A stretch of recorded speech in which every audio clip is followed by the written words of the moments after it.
Imagine waking up every day, only to enter an illusion. The world seems real. People seem understandable. Events seem logical. But what if everything you perceive is just a projection of your mind? Could it be that you're not living in objective reality at all, but in a subjective version created entirely within your consciousness? This video is your invitation to step behind the curtain of perception, to explore how your mind constructs the world you think is real, and to question whether the truth you live by is even yours. Your senses don't show you the world, they filter it. We like to believe we perceive reality as it is. But in truth, we only see what our brain decides is important. The rest, it gets filtered out, silenced, erased. You walk down a busy street. Hundreds of faces pass by. But your brain highlights just a few, maybe the ones that feel familiar, threatening, attractive, or strange. You overhear a sentence, and your mind spins a whole story around it, even though the speaker meant something else entirely. Nobel laureate Daniel Kahneman once said, "We don't live in the world of facts. We live in a world of perceived meaning." In other words, you're not seeing the world as it is. You're seeing it as you are, which raises a crucial question. Who is choosing what you see? Carl Jung, one of the greatest psychological thinkers of the 20th century, introduced a powerful idea: projection. He wrote, "Everything that irritates us about others can lead us to an understanding of ourselves. When you're angry at someone, it often reveals something about you, not them. When you idealize someone, you're projecting a part of yourself you've denied or disowned." Projection is the unconscious act of placing our own fears, desires, and inner conflicts onto others. It's not them you're reacting to, it's your reflection in them. You're not simply observing the world. You're coloring it with your emotional state, your memories, and your unprocessed wounds.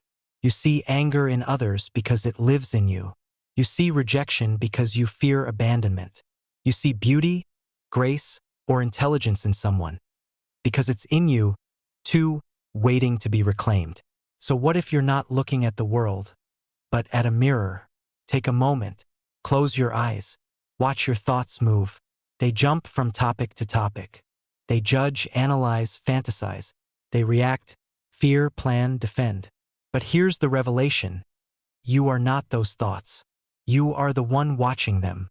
Modern neuroscience confirms what ancient philosophies have taught for centuries. Thoughts often arise without your permission. They are not chosen. They are reactions, patterns, echoes of old experiences. The Stoics knew this. So did the Buddhists. They taught, you are not your mind. You are the awareness behind it. When you realize this, something shifts. You gain distance. And in that distance, there is freedom.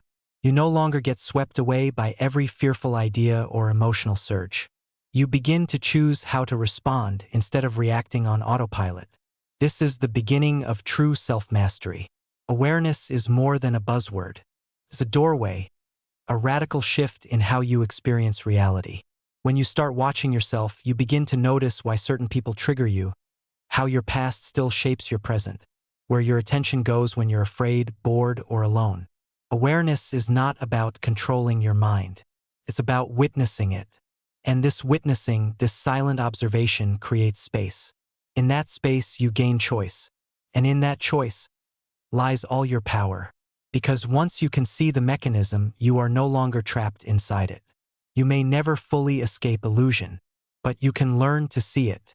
You can become conscious of your patterns, of how your inner world is painting the outer world every moment without pause. And when you do, you no longer live blindly. You live deliberately. You become the architect of your experience, not just a passenger. This is not an easy journey, but it is the most important one, the journey inward.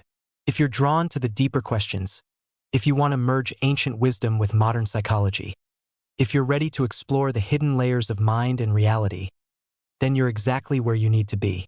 Subscribe, think deeper, feel clearer, live more awake.